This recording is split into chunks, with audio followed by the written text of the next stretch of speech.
Incredible. Now he's getting back into the elevator and going down again. Ladies and gentlemen, how does he keep coming up with all of this?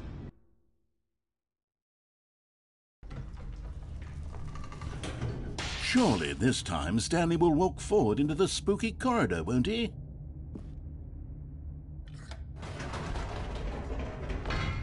Did you think we were going to go forward down the spooky corridor? No. It's time once again to go back up in the elevator. I can't even begin to grapple with what might be up there. Is it the boss's office again? Or what if it's the boss's office this time? The suspense is killing me.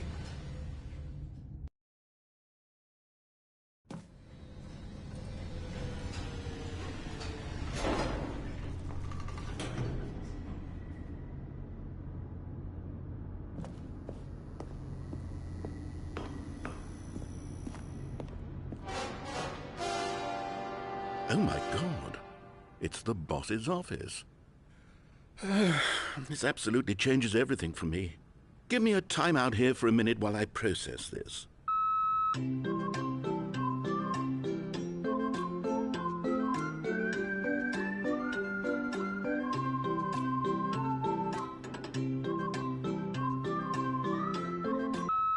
Okay, I'm ready. I'm prepared to embrace this stunning revelation and to move forward with... No, wait. No, I need more time to process.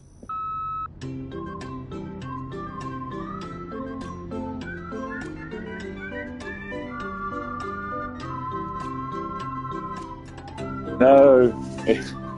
I was messing with there and now he's messing with me back. That's funny.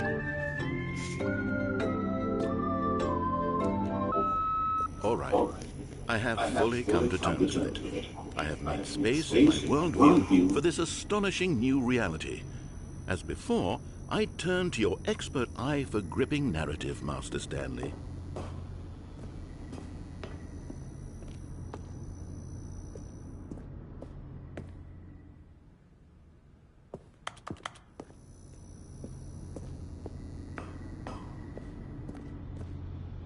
Of course.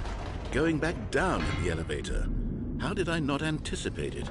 I mean, sure, now it's obvious, but you have to understand that 30 seconds ago, this kind of thing had never been attempted before.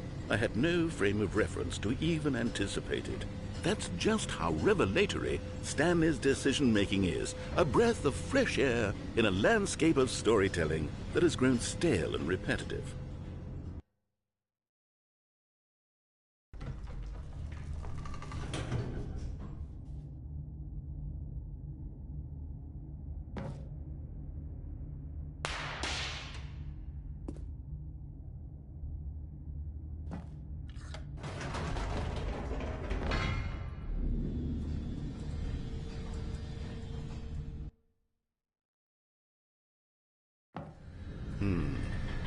You know what? I've just thought of something.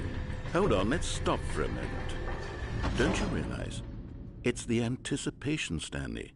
You and I, we have no way of knowing what will be at the top of this elevator. But the suspense, the agony of waiting and anticipating and having to guess, that's the real thrill. Oh, I simply don't want to let that feeling go. It's so precious, so fleeting. Why don't we take this elevator ride nice and slow? There we go.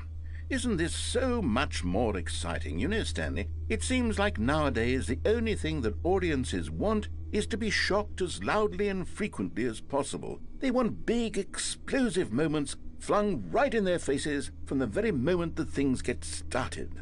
But where's the tension? Where's the trust in the audience to build a slow and nuanced appreciation for the story, the characters? Why aren't we given time to imagine the surprises, to have to think and to anticipate, and then to marvel at the eventual reveal? This is storytelling, Stanley. What you and I are doing right now. This is the most exciting narrative to be developed in years, and it's really all because of you. You're the one who took this bold step of revisiting the exact same locations over and over. Truly, I mean it. This is unique and different. It's not like anything else out there. You see, I want stories that surprise me, Stanley. I want to have to think. I want to be engaged and not pandered to. We're being fed such unimaginative drivel all the time, and we all know it, which is why we're so starved for content that makes us feel sharp and vital and alive. That's why people like you so much, Stanley, because you're not afraid to spit in the face of tradition. You're a role model, you know?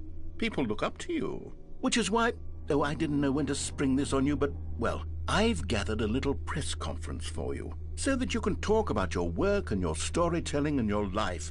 Yes, I know you're not much for the public eye, but I thought it would especially mean a lot to the people who have been following you from the beginning. They really look up to you, Stanley. I don't know if you realize the impact you have on them. This is the kind of gesture that might leave a tremendous impact on them for the better. Oh, good, we're here. Okay, the room where we're holding the press conference should be just around the corner here somewhere.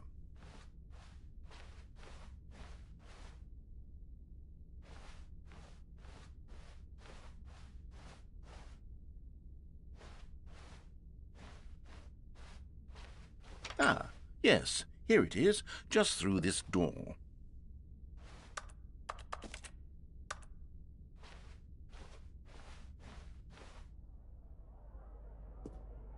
All right, are you ready? I've told them you're going to speak a little bit about the nature of surprise in storytelling and what it means to craft a truly unpredictable narrative. Oh, don't worry, you'll do great. Just be yourself and speak from the heart.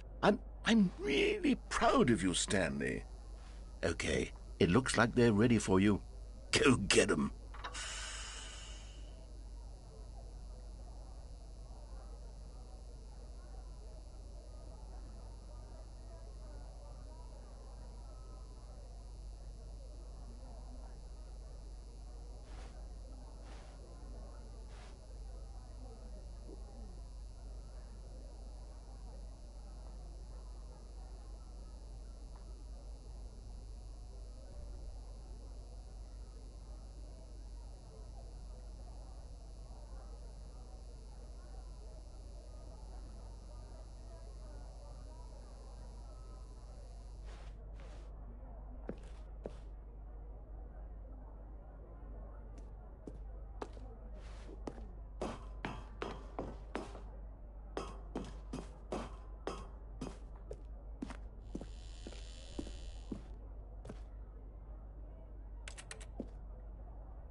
All of his co-workers were gone.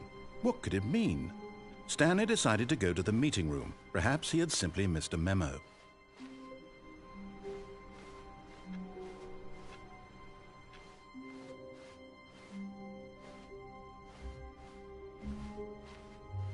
When Stanley came to a set of 2 open doors, he entered the door on his left. This was not the correct way to the meeting room, and Stanley knew it perfectly well.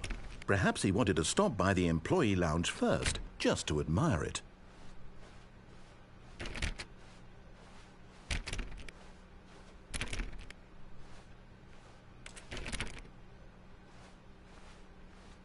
Ah, yes, truly a room worth admiring. It had really been worth the detour after all, just to spend a few moments here in this immaculate, beautifully constructed room. Stanley simply stood here, drinking it all in.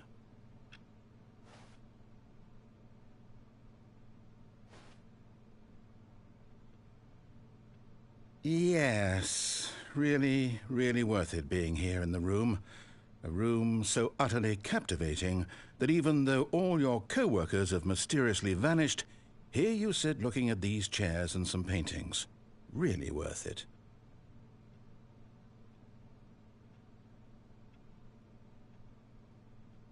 At this point, Stanley's obsession with this room bordered on creepy and reflected poorly on his overall personality.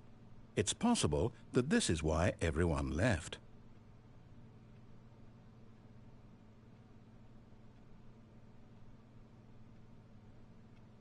Stanley sat around waiting for more dialogue, but when a long time had passed and there was no more, he decided that the game was trying to send him a message.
But at last, he'd had enough of the amazing room and took the first open door on his left to get back to business.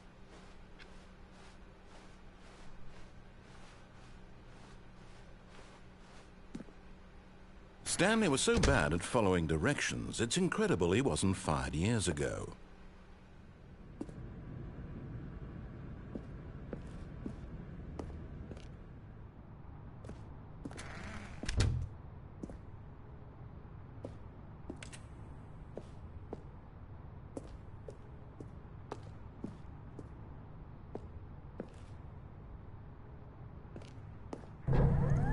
Look, Stanley, I think perhaps we've gotten off on the wrong foot here.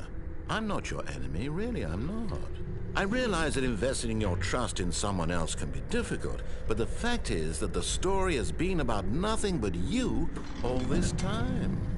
There's someone you've been neglecting, Stanley. Someone you've forgotten about.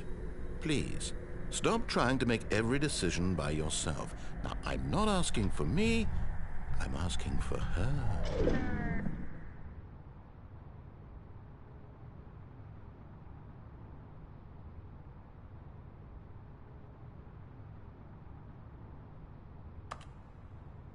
But in his eagerness to prove that he is in control of the story and no one gets to tell him what to do, Stanley leapt from the platform and plunged to his death.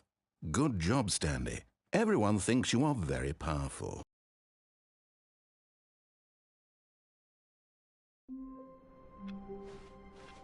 All of his co-workers were gone.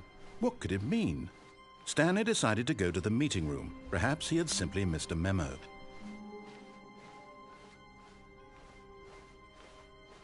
When Stanley came to a set of 2 open doors, this was not the correct way to the meeting room, and Stanley knew it perfectly well. Perhaps he wanted to stop by the employee lounge first, just to admire it. Wow, yes, this room. But eager to get back to business, Stanley took the first open door on his left. Stanley was so bad at following directions, it's incredible he wasn't fired years ago. Look, Stanley, I think perhaps we've gotten off on the wrong foot here. I'm not your enemy, really, I'm not. I realize that investing your trust in someone else can be difficult, but the fact is that the story has been about nothing but you all this time. There's someone you've been neglecting, Stanley. What? Really? I was in the middle of something. Do you have zero consideration for others? Are you that convinced that I want something bad to happen to you? Why, I don't know how to convince you of this, but I really do want to help you, to show you something beautiful. Look, let me prove it. Let me prove that I'm on your side. Give me a chance.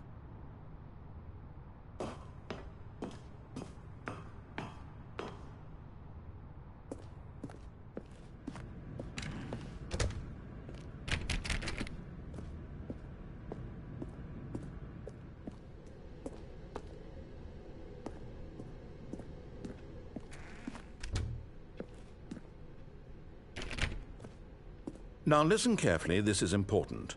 Stanley walked through the red door.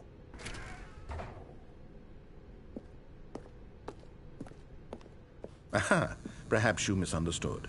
Stanley walked through the red door.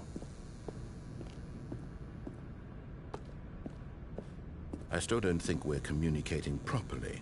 Stanley walked through the red door. All right, fine, go ahead, Stanley. You want to know so badly what's out there? You want to find out what lies at the end of this road you've chosen? Well, don't let me stop you.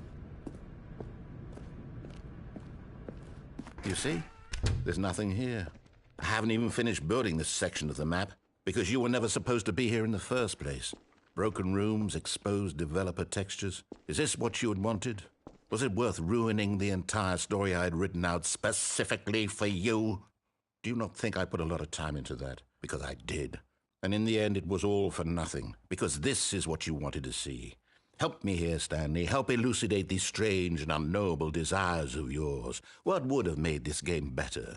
What did you want to see? Vehicles? Skill trees? Work with me. You've given me absolutely nothing so far. Tell you what. Let me take a stab in the dark at a new design, and you can give me some feedback. There we go. A third option. This already feels leaps ahead of where we were before. Go ahead, Stanley. Take it for a spin.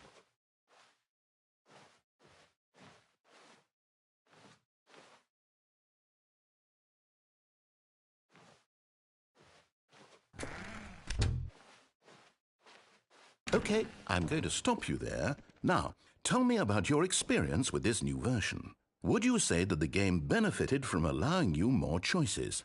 Feel free to be honest. I'm looking for some real critical feedback here. A 1? I mean, I can understand if you had reservations, you saw ways the game could be improved to more fully express itself mechanically and artistically, but a 1? That's not even helpful. What am I supposed to do with that? But I guess it isn't my place to judge. Here, based on the data from your previous playthrough, I've compiled a new version. And to be perfectly candid, I think I've knocked it out of the park with this one. Let's take a look.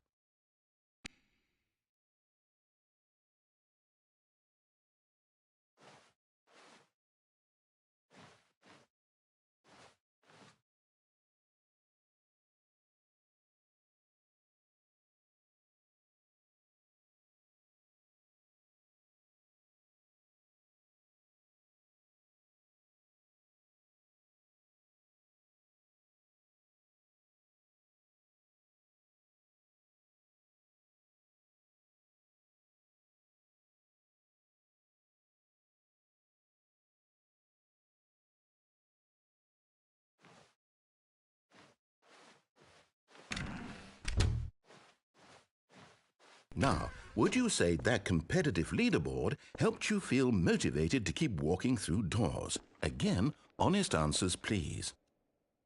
Hey, I nearly forgot. I've got a prototype of a new game I've been working on, and now would be a lovely opportunity to give it some play testing.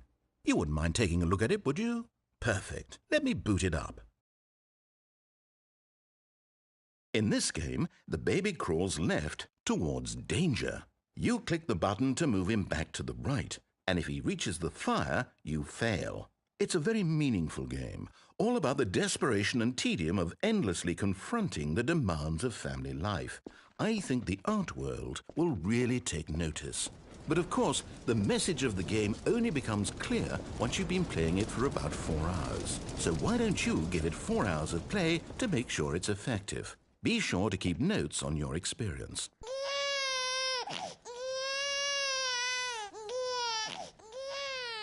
You heartless bastard. Did you do it because you hate babies or purely to spite me?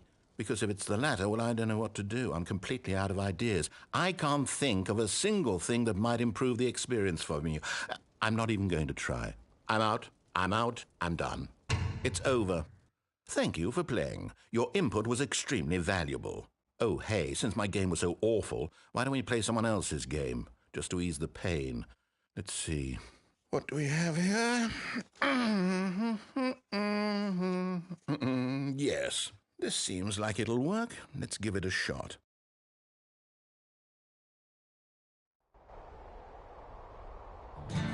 Aha! Fascinating. What do you think this game is about, Stanley? What's our backstory? What is our motivation? Well, it seems obvious to me that you are meant to play as a creepy man spying on innocent civilians below you from up high in your creep tower, perhaps for some sort of twisted, erotic purpose. Yes, that must be it. What a fascinating venture into the experience of total mental depravity. So far, I love everything about this game, Stanley. And it seems there's even more. Come, let's venture outward and see what else is out there.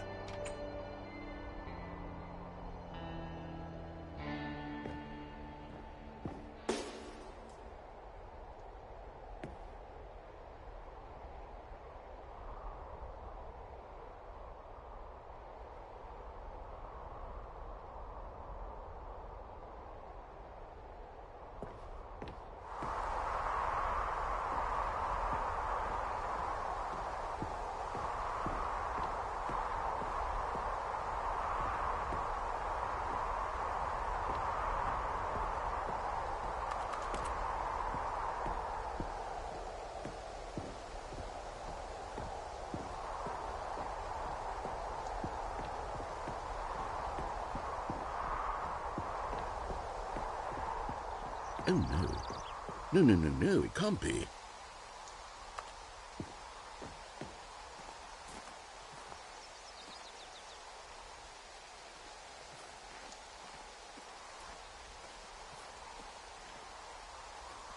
It is. It's an open world game. Good God, quickly block it off. Oh, thank goodness, Stanley. What a close call. You nearly wandered off into that thing, that big, open, just wandering around, no right or wrong directions, no path to follow. You can just go in any... Oh, thank heavens we avoided it. We're out of the woods now, Stanley. Okay, I'm going to get us out of here. Let's find another game. Preferably something with walls. Something with nice, big, insurmountable walls.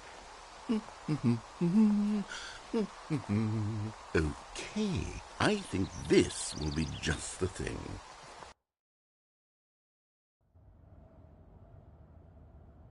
Wonderful. See, this is exactly what I had in mind. Just a nice big box for you to run around in. There isn't any possibility that you could get lost here. Now this is game design. Stanley, if you manage to get lost in this game, I will be phenomenally impressed. Okay, so what exactly do we do here? Let's see. There are lots of cars here in the back, but obviously there's no racetrack. Okay, I'm seeing that there's a ball of some kind back here. Is this game sports ball? Stanley, I think it's sports ball. Oh, what fun. We shall run the bases and do a touchdown together? Yes, I think surely we must. Okay, Stanley, here's the ball. Have fun.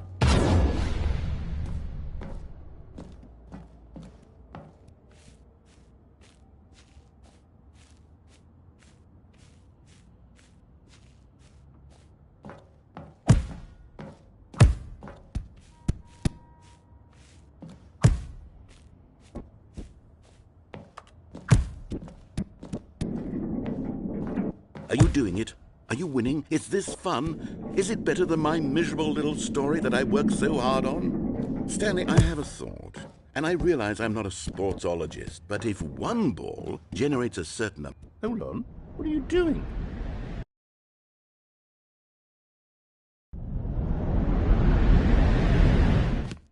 Stanley, don't do that. I can't follow you there. I can't help you. How will you write a story without me? You can't do it. You know that. Stanley, come back. We still have so much...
I wonder what he found. If what he wanted was to be the leading man in his own story, well, perhaps he's gotten it, down in wherever he is right now. I wonder if he's happy with his choice, and if he's learned the heavy cost that comes with it. He'll understand soon what I was trying to tell him. He needs me. Someone who will wrap everything up at the end, to make sense out of the chaos and the fear and the confusion. That's who I am. That is what I mean to this world. Oh, yes. Yes, I'll be back. There's no other way. Once this ends, after it all comes to a close, then I'll be back. The end will be here soon. Very soon. I can wait.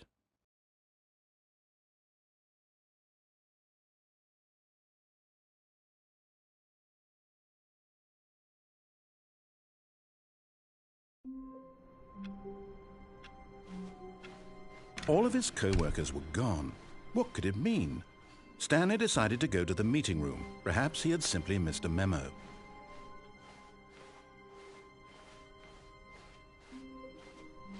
When Stanley came to a set of 2 open doors, this was not the correct way to the meeting room, and Stanley knew it perfectly well. Perhaps he wanted to stop by the employee lounge first, just to admire it. The lounge was sublime, a work of art. But eager to get back to business, Stanley took the first open door on his left. Stanley was so bad at following directions, it's incredible he wasn't fired years ago. Look, Stanley, I think perhaps we've gotten off on the wrong foot here. I'm not your enemy, really, I'm not. I realize that investing your trust in someone else can be difficult, but the fact is that the story has been about nothing but you all this time. There's someone you've been neglecting, Stanley. Someone you've forgotten about. Please, stop trying to make every decision by yourself. Now, I'm not asking for me, I'm asking for her. This is it, Stanley. Your chance to redeem yourself, to put your work aside, to let her back into your life. She's been waiting.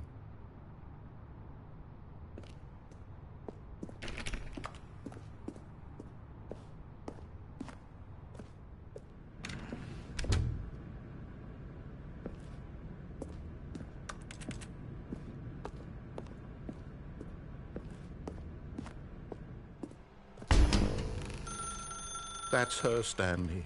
You need to be the one to do this, to reach out to her. If you can truly place your faith in another, then pick up the phone.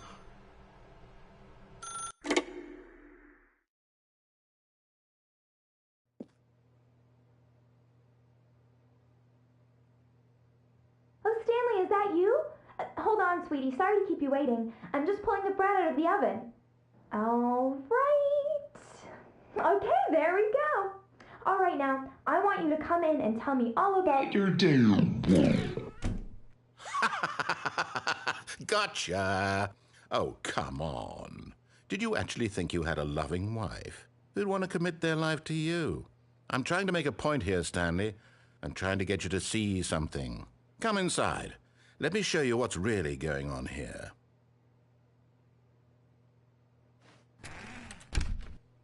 This is a very sad story about the death of a man named Stanley.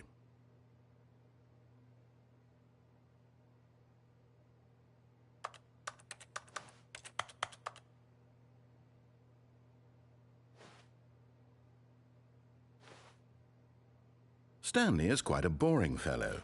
He has a job that demands nothing of him, and every button that he pushes is a reminder of the inconsequential nature of his existence. Look at him there, pushing buttons, doing exactly what he's told to do.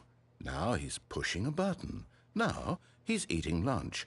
Now he's going home. Now he's coming back to work. One might even feel sorry for him, except that he's chosen this life.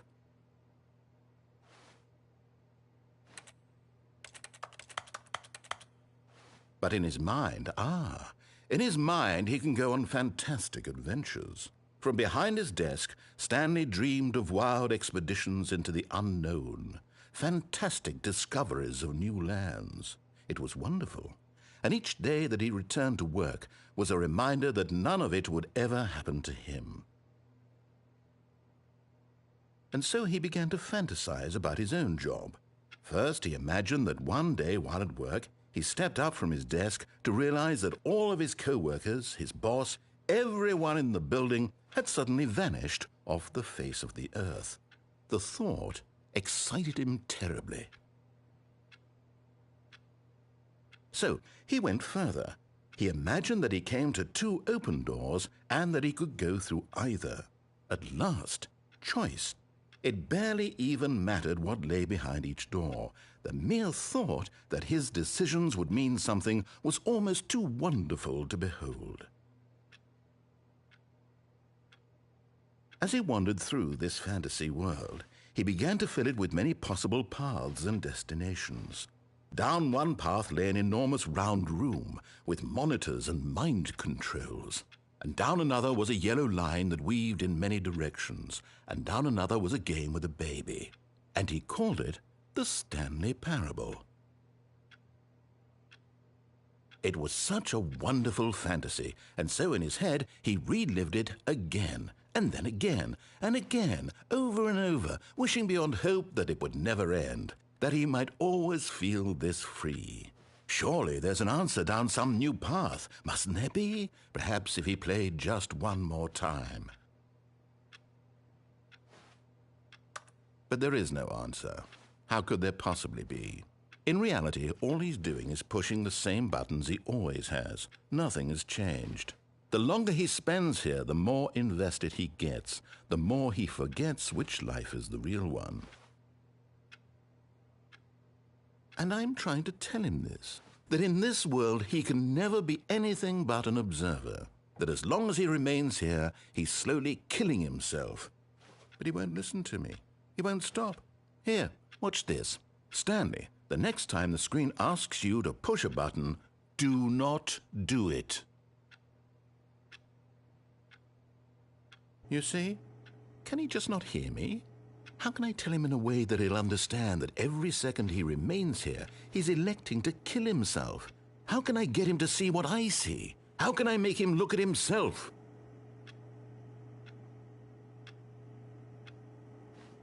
I suppose I can't, not in the way I want him to. But I don't make the rules. I simply play to my intended purpose, the same as Stanley. We're not so different, I suppose. I'll try once more to convey all this to him. I'm compelled to. I must. Perhaps, well, maybe this time he'll see. Maybe this time. And I tried again, and Stanley pushed a button. And I tried again, and Stanley pushed a button. And I tried.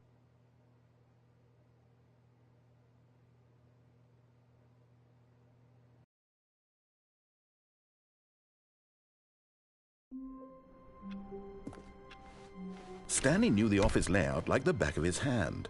It was only a matter of time before he found the others, wherever they were. Just a matter of time. When Stanley came to a set of 2 open doors, he entered the door on his left.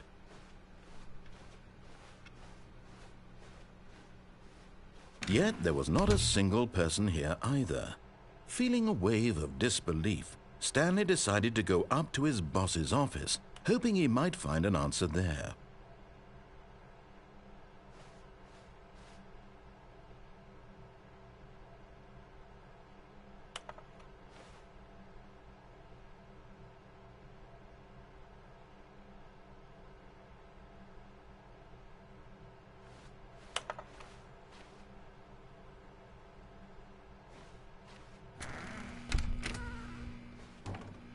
Oh, no. Oh, no, no, no, no, no, no, no, no, no, no, not again. I won't be part of this. I'm not going to encourage you. I'm not going to say anything at all. I'm just going to be patient and wait for you to finish whatever it is you enjoy doing so much in this room. Please take your time.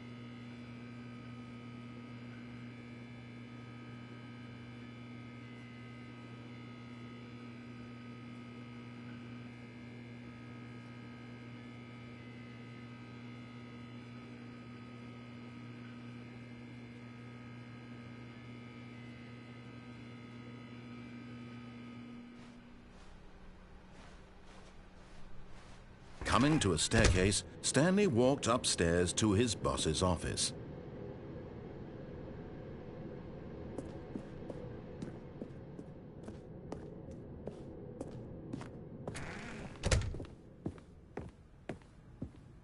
Stepping into his manager's office, Stanley was once again stunned to discover not an indication of any human life.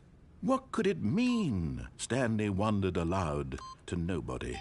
He began wildly tearing through papers on the boss's desk, pulling books off the shelf, looking behind paintings, desperate for clues to his situation.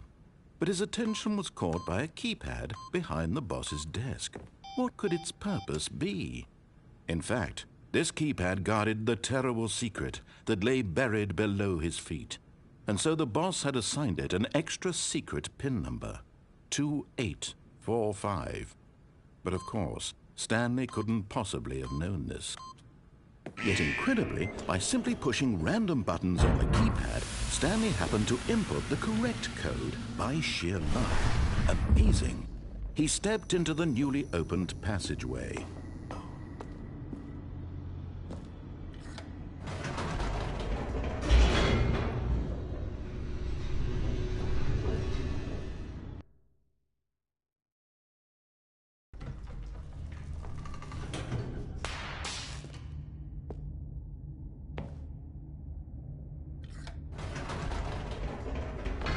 Whoops. Nope. Never mind. Stanley actually got back into the elevator and went back up. Silly me. Why did Stanley do that when he knew that it would just lead back to his boss's office? Well, that's a great question. I just can't wait to find out.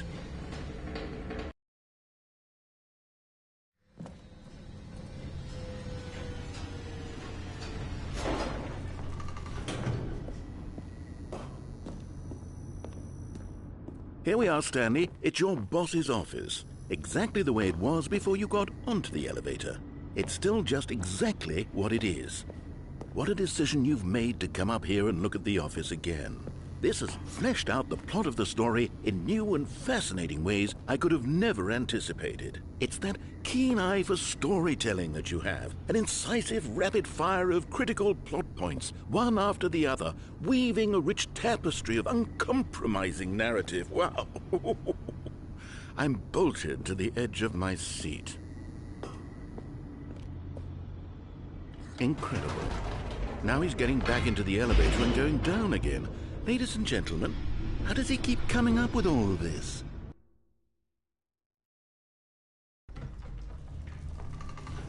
Surely this time Stanley will walk forward into the spooky corridor. Stanley walked straight ahead through the large door that read Mind Control Facility.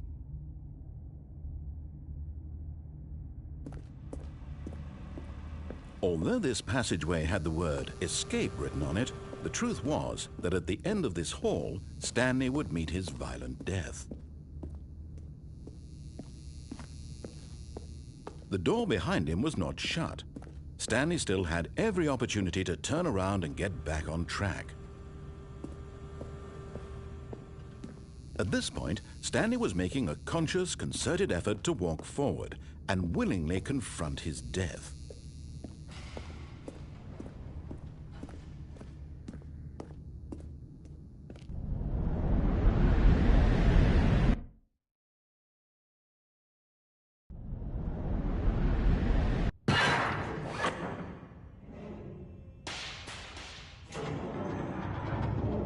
As the machine whirred into motion and Stanley was inched closer and closer to his demise, he reflected that his life had been of no consequence whatsoever.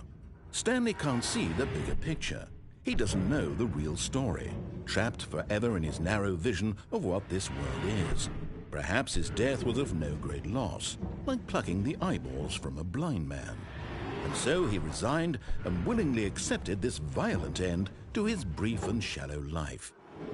Farewell, Stanley.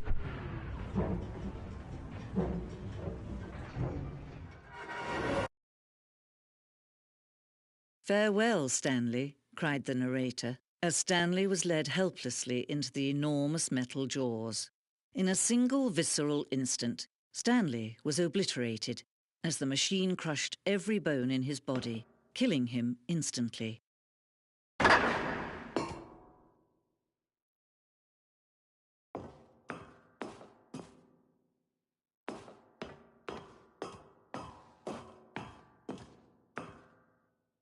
And yet it would be just a few minutes before Stanley would restart the game, back in his office, as alive as ever. What exactly did the narrator think he was going to accomplish?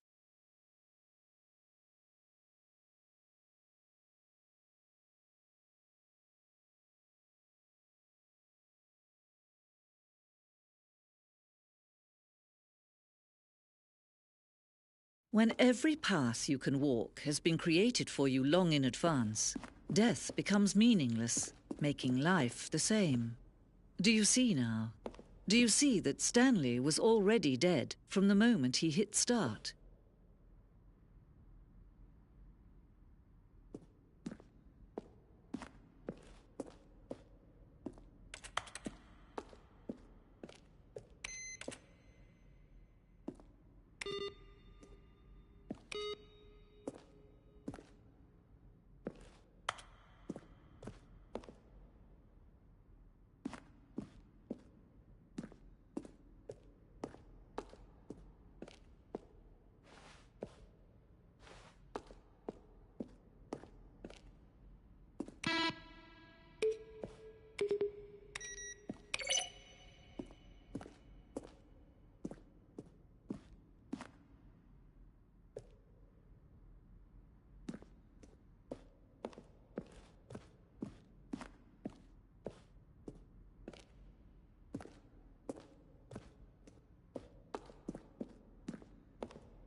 Oh, look at these two. How they wish to destroy one another. How they wish to control one another. How they both wish to be free.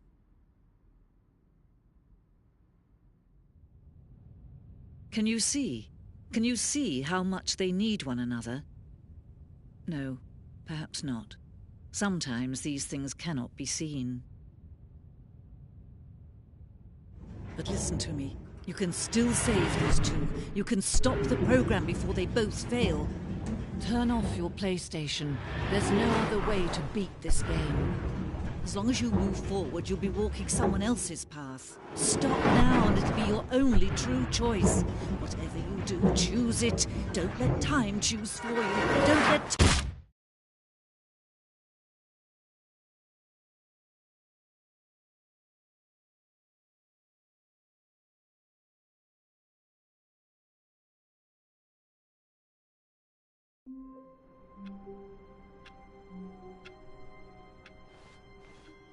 Just a step through this door, Stanley thought to himself. That's all I need. If I can make it through this door, I can make it through them all.